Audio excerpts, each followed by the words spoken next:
Breaking news, a Houston grand jury investigating uncovered footage of Planned Parenthood found no wrongdoing Monday by the abortion provider, but instead indicted anti-abortion activists involved in the making of those videos that provoked outrage amongst GOP leaders nationwide and a lot of other Americans. David Duladen, founder of the Center for Medical Progress, was indicted on a felony charge of tampering with governmental records and a misdemeanor charge related to the purchasing of human organs. Another activist, Sandra Merritt, was also indicted on the charge of tampering with governmental records. Joining me now, Sheriff David Clarke, Jamie Colby, and Jillian Melchior. Jamie, let me start with you. The initial outrage is that people have seen the videos. They feel like if any crime was committed here, it was on the part of people associated with Planned Parenthood. And how could the folks who actually took those videos now be the ones in trouble? So I understand your reaction because the grand jury proceedings are in private. We don't know exactly who was there, who testified, and what the decisions were that were tabled or decided against. All we know is that they're going after the people who made these films, and they're charged with some pretty serious charges. That doesn't mean that what Planned Parenthood is alleged to have done is completely off the table.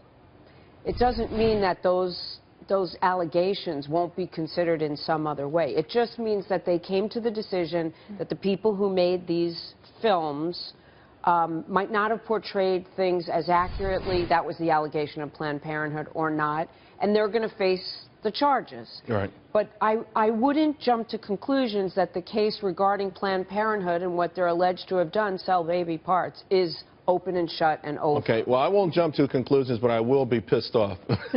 And I'll wait to learn more. But the initial reaction, though, Jillian, is one that people just cannot believe it. They feel like this is the kind of thing of an entity that's provided with big-time elitist and government cover, and they expect this to happen all the time. Yeah, absolutely. And there is a lot developing with the story still. I mean, keep in mind, Planned Parenthood itself had launched a lawsuit against these activists that filmed the video. So I think that's another component of it. Yeah, you know, we have Bernie Sanders last week calling Planned Parenthood the establishment.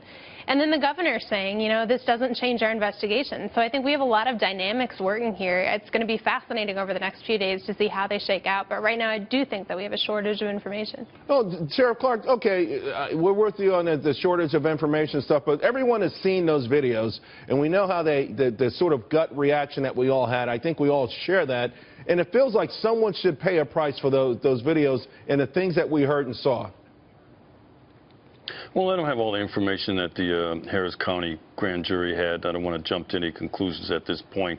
I don't know all the elements of the law, the specific laws that they're talking about. However, I can say this. When I heard the comment not portraying something accurately, the liberal mainstream media does that on a daily basis. It doesn't rise to the level of committing a felony. A prosecutor has what's called prosecutorial discretion. You know, what's in the best interest of justice here? What was in the heart of the individuals who were doing what they thought was a societal good? And I guess, you know, we'll determine that later, because I think it was a societal good. But in the end, this is going to be discouraging for whistleblowers. This is going to be discouraging in our age of terrorism. We say, you know, we have this see something, say something sort of thing. But if people are going to be apprehensive because they'll have the tables turned on them like these individuals in these films, then it's going to discourage people from getting involved, doing the right thing, turning in government when they see some graft or corruption. And that's, I think, in the long run, is the thing that's going to be hurt the most. All right. Well, Jamie, also want to talk to you about, because you've got 2 new episodes of Strange Inheritance, brand new, I do, exciting stuff. What a twist and turn from this story. You know, I know you have to report this as news.